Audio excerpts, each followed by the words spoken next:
शिवाय नमस्तुभ्यम। हर हर महादेव। दोस्तों, आप सभी लोग जानते हैं कि आज 21 नवंबर 2025 यानी शनिवार है और आज के दिन को पड़ रही है मार्गशीर्ष महीने की द्वितीय तिथि। और दोस्तों, यह वह तिथि है जो मार्गशीर्ष महीने में पड़ने वाली सबसे बड़ी तिथि है।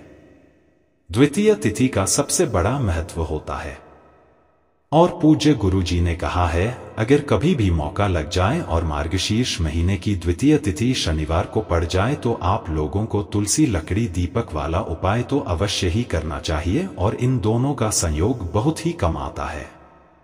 और दोस्तों, पूज्य गुरु जी ने अपनी शिव महापुराण की कथा में बताया है, इस दिन आपको प्रदोष काल में एक तुलसी लकड़ी दीपक वाला उपाय अवश्य ही करना चाहिए, क्योंकि ऐसा दिन पूरे साल में सिर्फ एक ही बार आता है। और दोस्तों, आप सभी लोग जानते हो कि शनिवार का अगर सबसे बड़ा कोई उपाय है तो वह 5:45 से 6:45 के बीच जाने की प्रदोष काल में तुलसी लकड़ी दीपक वाला उपाय। तो दोस्तों, इस शनिवार के दिन आप लोगों को एक चुटकी हल्दी वाला उपाय को जरूर करना है। बहुत सारे लोग होंगे जिन लोगों ने इस उपाय को ना किया हो, मतलब पूरा साल निकल गया और उन्होंने किसी भी दिन प्रदोष काल में एक चुटकी हल्दी वाला उपाय को ना किया हो। पर दोस्तों, आपके पास एक आखिरी मौका बचा हुआ है जो कि 21 नवंबर के दिन है। तो इस दिन आप लोगों को इस वाले उपाय को जरूर कर लेना है। भले ही आपने पूरे साल भर इस उपाय को ना किया हो, पर अगर आपने इस मार्गशीर्ष महीने में पड़ने वाली द्वितीय तिथि के दिन अगर इस वाले उपाय को कर लिया तो आपको इस उपाय को करने का वह फल मिलेगा जिसकी आपने कभी कल्पना भी नहीं करी होगी। इसीलिए आप लोग इस वाले उपाय को एक बार जरूर कर लेना, ताकि आप लोगों के हाथ से यह मौका ना जा सके और आपको इस उपाय को करने का फल मिल सके। दोस्तों, यह उपाय पंडित जी ने अपनी अभी की ही शिव महापुराण की कथा में बताया है, जिस उपाय को आज हम आपको बहुत अच्छे से समझाने वाले हैं। इस वीडियो को देखने के बाद इस उपाय को समझने के लिए आपको कोई और वीडियो को देखने की जरूरत नहीं पड़ेगी। तो चलिए दोस्तों, उपाय को शुरू करते हैं। देखिए, यह मार्गशीर्ष महीने के शनिवार आज के दिन यह इतना खास होता है, इतना महत्वपूर्ण होता है। देखा गया है कभी कभी बड़े बड़े पूजा पाठ अनुष्ठान से जो मनोकामना पूर्ण नहीं होते, वह इस मार्गशीर्ष महीने के शनिवार की द्वितीय तिथि के दिन एक छोटे से उपाय करने से ही आपकी मनोकामना पूर्ण हो जाती है। और बहुत सारे लोगों ने इस उपाय को किया भी है और उनको इस उपाय को करने का फल भी जरूर मिला है। अगर आप लोग भी इस उपाय को शनिवार द्वितीय तिथि के दिन करना चाहते हैं तो आप इस उपाय को पहले अच्छे से समझ लेना, सुन लेना, उसके बाद करना। आपको इस उपाय का फल जरूर मिलेगा और इस उपाय को कर लेने से आपके घर में चाहे किसी भी प्रकार की दुख और समस्या क्यों ना चल रही हो, आपको उसका कारण भी नहीं पता है कि भाई यह समस्या किस कारण से चल रही है। उसका कुछ भी कारण हो सकता है, जैसे पितृदोष हो सकता है या किसी भी तरह का मंगल दोष भी हो सकता है। तो इस दिन आप लोगों को यह वाला उपाय कर लेना है। यह एक ऐसा उपाय है जिस उपाय को अगर किसी विशेष दिन पर किया जाए तो भाई उस विशेष दिन का जो है वह तो हमें मिलता ही मिलता है, पर हमने उस दिन पर इस उपाय को किया है तो हमें उससे भी बड़ा फल मिलता है और फल बहुत जल्दी मिलता है।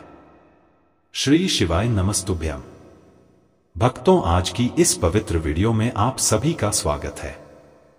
मार्गशीर्ष मास का पावन समय चल रहा है और इस मास की जो दिव्यता है, जो ऊर्जा है, जो आध्यात्मिक शक्ति है, वह पूरे वर्ष में बहुत कम तिथियों पर देखने को मिलती है। और इस समय जब शनिवार का दिन पड़ जाए और उसके साथ द्वितीय तिथि का संयोग बन जाए तो समझ लीजिए कि यह योग आपके जीवन में किसी महा आशीर्वाद से कम नहीं होता। भक्तों, यदि आपके जीवन में कष्ट हैं, रुकावटें हैं, बार बार बनते काम बिगड़ जाते हैं, लक्ष्मी का ठहराव नहीं है, घर में अनावश्यक तनाव, क्लेश, चिंता, आर्थिक परेशानी, बीमारी, बदकिस्मती, कोई ना कोई दुख बने हुए हैं, तो यह तिथि आपके लिए ही बनी है। और इस दिन किया जाने वाला तुलसी की लकड़ी वाले दीपक का यह एकमात्र उपाय आपके जीवन की दिशा बदल सकता है।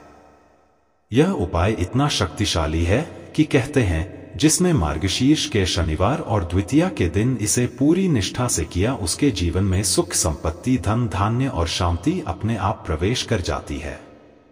आज की इस पूरी वीडियो में मैं आपको इस उपाय का महत्व, इस उपाय के गहरे आध्यात्मिक लाभ, यह उपाय शनिवार द्वितीया पर ही क्यों करना चाहिए, तुलसी की लकड़ी का आध्यात्मिक रहस्य कौन कर सकता है, किसे विशेष लाभ मिलेगा, किस समय करना श्रेष्ठ रहेगा, किन 2 राशियों पर इसका सबसे बड़ा प्रभाव पड़ेगा, किन बातों को भूलकर भी नहीं करना है ताकि जब आप उस उपाय को करें तो वह 100% फलदायी हो। मार्गशीर्ष मास को देवताओं का प्रिय मास माना गया है। यह मास स्वयं श्री कृष्ण द्वारा सर्वोत्तम बताया गया और यदि इस मास के दौरान शनिवार की द्वितीय तिथि पड़ जाए तो इस संयोग को शास्त्रों में धन समृद्धि सिद्धि योग कहा गया है। क्यों? क्योंकि शनिवार शनि देव का दिन है। शनि देव न्याय के देवता हैं, कर्मों का फल देते हैं और द्वितीय तिथि मां लक्ष्मी के आगमन की तिथि मानी गई है। जब यह दोनों एक साथ होते हैं तो यह योग ऐसा बनता है कि शनि देव बाधाओं को हटाते हैं और मां लक्ष्मी सुख समृद्धि का प्रवेश कराती हैं। और इसी दिन किया जाने वाला तुलसी की लकड़ी वाले दीपक का उपाय शनि और लक्ष्मी दोनों की कृपा को एक साथ आकर्षित करता है। भक्तों, यह वही दिन है जब आपका रुका हुआ धन लौट सकता है, घर में पैसा टिक सकता है, व्यापार में अचानक तेजी आ सकती है, रिश्तों में मिठास आ सकती है। तो चलिए सबसे पहले हम जान लेते हैं तुलसी लकड़ी दीपक के उपाय के बारे में। तो चलिए महाराज जी अब चलते हैं उस विशेष उपाय की तरफ जो आपको कल इस विशेष तिथि पर करना है। और इस विशेष पावन पर्व पर हम जिस उपाय की चर्चा करने जा रहे हैं वह अत्यंत ही दुर्लभ और शक्तिशाली है। यह उपाय न केवल भक्त की मनोकामनाओं को पूर्ण करता है बल्कि उसके जीवन के समस्त कष्टों का निवारण भी करता है। उपाय की सामग्री देखिए। महाराज, मात्र तुलसी की लकड़ी से बना दीपक, 11 चावल के दाने और 1 चुटकी हल्दी। यह तीनों वस्तुएं देखने में सामान्य प्रतीत होती हैं, परंतु इनका महत्व और शक्ति अद्भुत है। जब इन्हें सही विधि से सच्चे मन और श्रद्धा के साथ शिव मंदिर में प्रयोग किया जाता है तब यह उपाय अलौकिक परिणाम प्रदान करता है। तो देखिए, तुलसी की लकड़ी का दीपक, 11 चावल के दाने और 1 चुटकी हल्दी। तो सबसे पहले आपको हम दीपक के बारे में बताते हैं। तुलसी की लकड़ी का दीपक तुलसी माता का वर्णन शास्त्रों में अत्यंत पवित्र माना गया है। तुलसी के बिना कोई भी पूजन अधूरा है। यद्यपि शिव जी को तुलसी अर्पित नहीं की जाती, परंतु तुलसी की लकड़ी का उपयोग जब दीपक के रूप में किया जाता है तो यह विशेष ऊर्जा उत्पन्न करती है। देखिए महाराज जी, अब हम बात कर लेते हैं सबसे पहले उपाय के बारे में। तो देखिए, तुलसी की लकड़ी का दीपक, 11 चावल के दाने और 1 चुटकी हल्दी। तो सबसे पहले आपको हम दीपक के बारे में बताते हैं।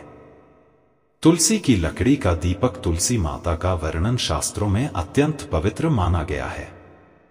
तुलसी के बिना कोई भी पूजन अधूरा है। यद्यपि शिव जी को तुलसी अर्पित नहीं की जाती, परंतु तुलसी की लकड़ी का उपयोग जब दीपक के रूप में किया जाता है तो यह विशेष ऊर्जा उत्पन्न करती। यह दीपक भक्त की मनोकामना पूरी करने में सहायक होता है। अब देखिए महाराज जी, 11 चावल के दाने का महत्व जानिए। चावल शुद्धता और समर्पण का प्रतीक है। हर दाना अखंडता और पूर्णता का द्योतक है। जब 11 चावल शिवलिंग पर अर्पित किए जाते हैं तो यह 11 इंद्रियों का नियंत्रण और शुद्धिकरण करता है। मात्र 1 चुटकी हल्दी, 1 चुटकी हल्दी। हल्दी मां भगवती का प्रिय है और यह सौभाग्य, आयुर्वेद और पवित्रता का प्रतीक है। शास्त्रों में कहा गया है कि जहां हल्दी का प्रयोग होता है वहां मां लक्ष्मी का वास होता है। इसलिए जब इस हल्दी का प्रयोग शिव मंदिर में किया जाता है तो यह शिव शक्ति और लक्ष्मी दोनों की कृपा प्रदान करता है। कई सारे लोग प्रश्न करेंगे कि महाराज जी, ना ही शिव जी को तुलसी समर्पित कर सकते हैं और ना ही इस उपाय को किया जाता है। तो देखिए, इस उपाय को आपको शिव मंदिर की चौखट पर करना है। यह जो दीपक हम प्रज्वलित करेंगे, यह शिव मंदिर की चौखट पर करेंगे। तुलसी का संबंध आध्यात्मिक शांति, मानसिक स्थिरता और रोग नाश से है। जब तुलसी की लकड़ी का दीपक जलता है तो घर या मंदिर के आसपास की नकारात्मकता तुरंत दूर हो जाती है। तो देखिए महाराज जी, आपको इस तुलसी की लकड़ी के दीपक के बारे में हम आपको सबसे पहले बताते हैं। हालांकि आपके तीनों उपाय को साथ में ही करना है, लेकिन सबसे पहले और प्रथम तुलसी की लकड़ी का दीपक तो देखिए। तुलसी की लकड़ी प्राप्त करना है। यदि घर में तुलसी का पौधा है तो उसकी जड़ के पास की नरम लकड़ी लेनी है। यदि घर में तुलसी का पौधा नहीं है तो बाजार से भी तुलसी की लकड़ी खरीदी जा सकती है। कई सारे घरों में तुलसी का वृक्ष नहीं होता है, तो आप यह भी कर सकते हैं। ध्यान रहे, यदि आप किसी और के घर से ले रहे हैं तो उसे दक्षिणा अवश्य दें। बिना दक्षिणा के तुलसी लेना अशुभ माना जाता है। लकड़ी को तैयार करना। तुलसी की लकड़ी को छोटे टुकड़े में काटकर उसकी बत्ती बनानी है। उस बत्ती पर कपास रुई लपेटना है ताकि वह दीपक में ठीक से जल सके। अब यहां पर महाराज जी, कई सारे लोग प्रश्न करते हैं कि दीपक हमें आटे का लेना है या फिर हमें दीपक मिट्टी का लेना है। तो देखिए, आपको मिट्टी का दीपक का प्रयोग करना है, क्योंकि हम तुलसी के लकड़ी के दीपक वाला उपाय कर रहे हैं। ठीक है, दीपक केवल मिट्टी का होना चाहिए। पीतल, कांसे या किसी और धातु का दीपक इस उपाय में उपयोग नहीं करना। मिट्टी का दीपक धरती तत्व का प्रतिनिधित्व करता है और यह शिव पूजन में सबसे उत्तम माना जाता है। अब देखिए महाराज जी, हमें तेल का किस प्रकार प्रयोग करना है। तो देखिए, तेल का प्रयोग इस दीपक में तिल का तेल या घी का प्रयोग करें। तिल का तेल पापों का नाश करता है और घी समृद्धि व शांति का वास कराता है। अब कई सारे लोग प्रश्न करते हैं कि महाराज जी, आपने हमें यह तो बताया ही नहीं कि कितने दीपक का उपाय करना है। आखिर दीपक कितने बने हैं, तो देखिए कितने दीपक जलाने चाहिए। यदि समस्या बहुत बड़ी है, जीवन में गहरा संकट है, तो 5 दीपक जलाने चाहिए। यदि सामान्य कामना है तो 1 दीपक भी पर्याप्त है। हर दीपक जलाते समय यह भावना रखें कि हे भोलेनाथ, यह दीपक मेरी अंधकारमय जीवन राह को प्रकाशमय करे। जय के महाराज जी, तुलसी के लकड़ी के दीपक वाला उपाय है। यह कोई साधारण उपाय नहीं है। तो आपको क्या क्या सावधानी बरतनी है। दीपक को शिवलिंग पर प्रत्यक्ष रूप से ना रखें। इसे मंदिर की चौखट पर या बनाए गए स्वस्तिक पर रखें। दीपक जलाते समय मन में शुद्ध भाव होना चाहिए। दीपक बुझने के बाद उसकी राख को पवित्र स्थान पर ही विसर्जित करें। महाराज जी, जैसे ही तुलसी की लकड़ी का दीपक जलता है, वैसे ही साधक को एक अलग ही शांति का अनुभव होता है। मन का तनाव समाप्त होता है। आंखें बंद करके जब दीपक की लो के सामने बैठते हैं तो लगता है कि यह लो सीधे आत्मा से संवाद कर रही है। यह लो मानो भगवान शिव के आशीर्वाद का प्रतीक बन जाती है। अब देखिए महाराज जी, हम बात कर लेते हैं 11 चावल के दाने वाले उपाय के बारे में। ठीक है, 11 चावल का धार्मिक महत्व। महाराज जी, चावल अन्न केवल भोजन का साधन नहीं है, बल्कि इसे पूर्णता, शुद्धता और अखंडता का प्रतीक माना गया है। वेदों और पुराणों में अन्न को अन्न देवता कहा गया है। अन्नम ब्रह्मति वेजानात, यह उपनिषद का कथन है, अर्थात अन्न स्वयं ब्रह्मा है। इसलिए जब भक्त शिव जी को चावल अर्पित करता है तो वह केवल एक दाना नहीं चढ़ाता, बल्कि अपनी आत्मा और जीवन का समर्पण करता है। अब सबसे महत्वपूर्ण प्रश्न उठता है कि 11 चावल ही क्यों? शास्त्रों में कहा गया है कि मनुष्य के शरीर में 11 इंद्रियां होती हैं। जब भक्त 11 चावल के दाने शिव जी को अर्पित करता है तो वह अपनी 11 इंद्रियों को भगवान को समर्पित करता है। यह समर्पण साधक के भीतर शुद्धि और संयम लाता है। अब देखिए महाराज जी, चावला के दाने कहां से लेने हैं। कैसे लेने हैं, इस बात पर चर्चा कर लेते हैं। क्योंकि कई सारे लोगों को मन में यह भी प्रश्न रहता है, घर में रखे चावल का प्रयोग किया जा सकता है, चाहो तो दुकान से भी ले सकते हो। ध्यान रहे, चावल अखंड और शुद्ध होने चाहिए। टूटे हुए दाने अशुभ माने जाते हैं। 11 दानों को अलग करके छोटे डिब्बे या पुड़िया में सुरक्षित रखना है। चावल अर्पण की विधि। अब सुनिए महाराज जी 11 चावल के दानों का प्रयोग कैसे करना है। अब देखिए महाराज जी, जैसे ही आपके चावल के दाने आप एक पुड़िया में रख लेते हैं, अब आपको शिव मंदिर में जाकर के इस उपाय को करना है। तो देखिए, आप एकदम स्वच्छ जल से नहाट होकर के शिव मंदिर पहुंचे और आपको इस उपाय को करना है। तो देखिए, कई सारी मेरी अन्य माताएं बहनें रहती हैं जो शिव मंदिर में जाती से ही दूसरी अन्य माता बहनों से सामग्री मांगने लगते हैं, जैसे कि ओजी जी अपने बेलपत्र लाए हो, क्या एक देना, आज मैं लाना भूल गई, वो जी थोड़े से फूल दे दो। तो देखिए, आपको शिव मंदिर में जाकर के यह नहीं करना है। आप सिर्फ अपनी सामग्री से उपाय कीजिए और घर आ जाइए। ठीक है, हजम मंदिर जाएं। सबसे पहले शिवलिंग पर गंगाजल या शुद्ध जल चढ़ाएं। नमः शिवाय का जप करते हुए शिवलिंग का ध्यान करें।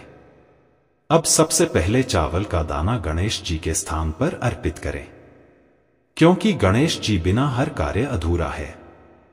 इसके बाद शेष 11 दानों को एक एक करके शिवलिंग पर अर्पित करें। हर दाना चढ़ाते समय मन में एक एक प्रार्थना करें। जैसे पहला दाना है, शिव मेरे जीवन से रोग दूर करो। दूसरा दाना है, महादेव मेरे घर में सुख समृद्धि लाओ। तीसरा दाना है, भोलेनाथ मेरे संतानों को रक्षा दो। चौथा दाना, मेरे व्यवसाय नौकरी में सफलता दो। पांचवा दाना, मेरे परिवार में एकता बनी रहे। इसी तरह हर दाने पर अपनी मनोकामना रखनी है। भावनाओं की शक्ति। महाराज जी, यह ध्यान रखना बहुत जरूरी है कि चावल अर्पण करते समय मन शुद्ध होना चाहिए। अगर चावल चढ़ाते समय मन में संदेह होगा तो उपाय फल नहीं देगा। लेकिन यदि दानों को अर्पित करते समय हृदय से प्रार्थना होगी तो भगवान शिव तुरंत सुनेंगे। चावल का आध्यात्मिक प्रभाव। चावल का रंग सफेद है। यह शांति और पवित्रता का प्रतीक है।